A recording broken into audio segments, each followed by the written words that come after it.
नमस्कार मित्रों, हमारे चैनल पर आपका स्वागत है।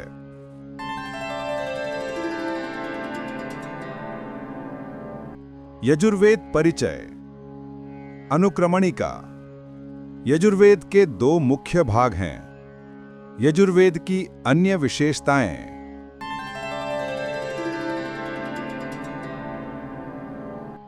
यजुर्वेद परिचय। अध्वर्यु, होता, उद्गाता और ब्रह्मा नामक चार प्रमुख ऋत्विजों में से अध्वर्यु नामक ऋत्विज वेदों के मंत्रों का प्रयोग यज्ञत्र के लिए करते हैं। उन वेदों को यजुर्वेद कहा जाता है।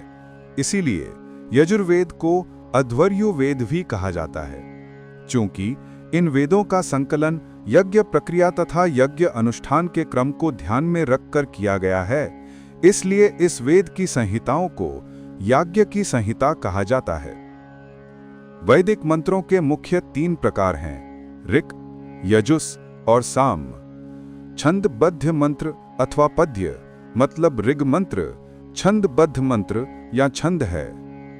अलयबद्ध गद्य मंत्रों को यजुर मंत्र कहा जाता है। साथ ही गीतात्मक रूप में मंत्रों को साम मंत्र कहा जाता है। इनमें से यजुर मंत्रों के संग्रह और उन पर लिखे वर्णनात्मक ब्राह्मण ग्रंथ को यजुर्वेद नाम मिला है। यद्यपि यजुर्वेद में ऋग मंत्र शामिल हैं, लेकिन वे ज्यादातर ऋग्वेद से संकलित हैं। चारों वेदों में द्वितीय वेद के रूप में प्रसिद्ध यजुर्वेद है, जिसकी रचना ऋग्वेदीय ऋचाओं के मिश्रण से हुई मानी जाती है, क्योंकि ऋग्वेद के 663 मंत्र यजुर्वेद में भी पाए जाते हैं। फिर भी नहीं कहा जा सकता है कि दोनों एक ही ग्रंथ हैं। ऋग्वेद के मंत्र पद्यात्मक हैं, जबकि यजुर्वेद गद्यात्मक, गद्यात्म को यजुः। साथ ही अनेक मंत्र ऋग्वेद से मिलते जुलते भी हैं।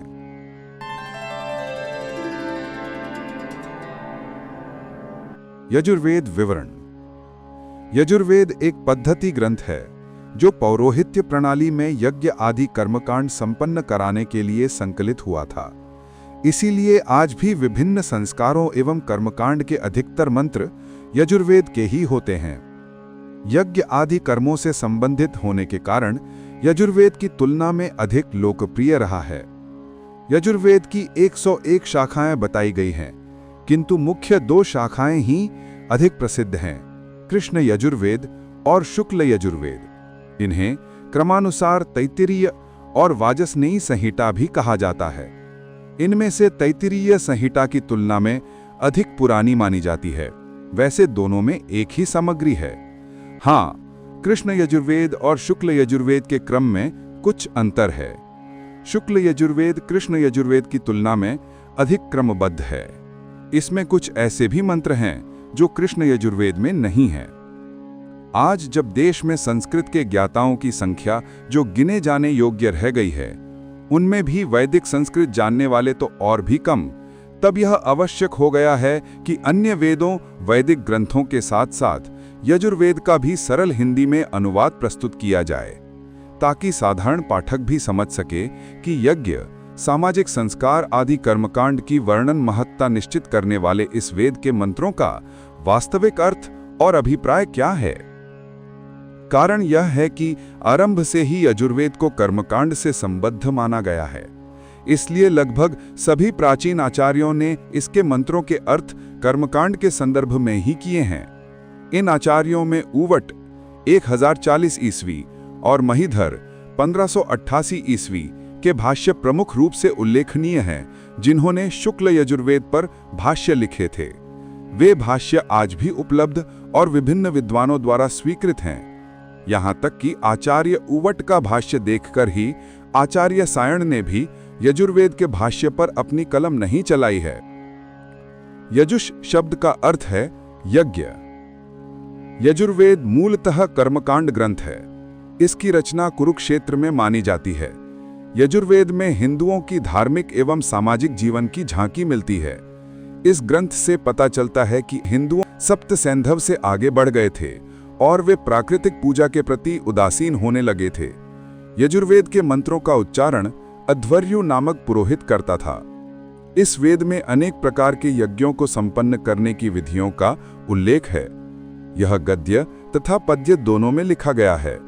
गद्य को यजुष कहा गया है। यजुर्वेद का अंतिम अध्याय ईशावास्योपनिषद है, जिसका संबंध आध्यात्मिक चिंतन से है।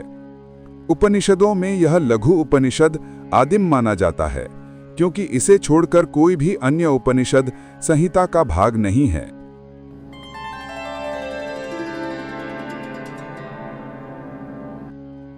यजुर्वेद के दो मुख्य भाग हैं।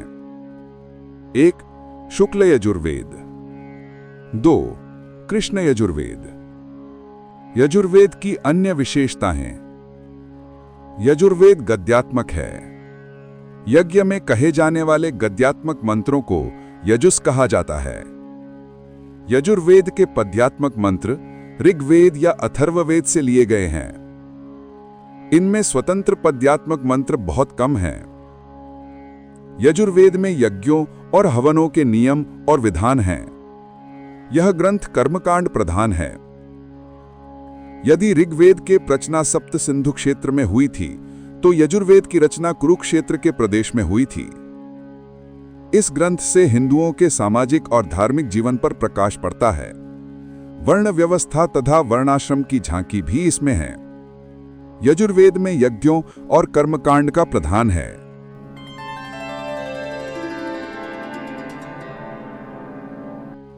मित्रों, ये वीडियो पसंद आए तो इसे लाइक, शेयर और सब्सक्राइब करें। ये वीडियो अंत तक देखने के लिए धन्यवाद। वंदे मातरम।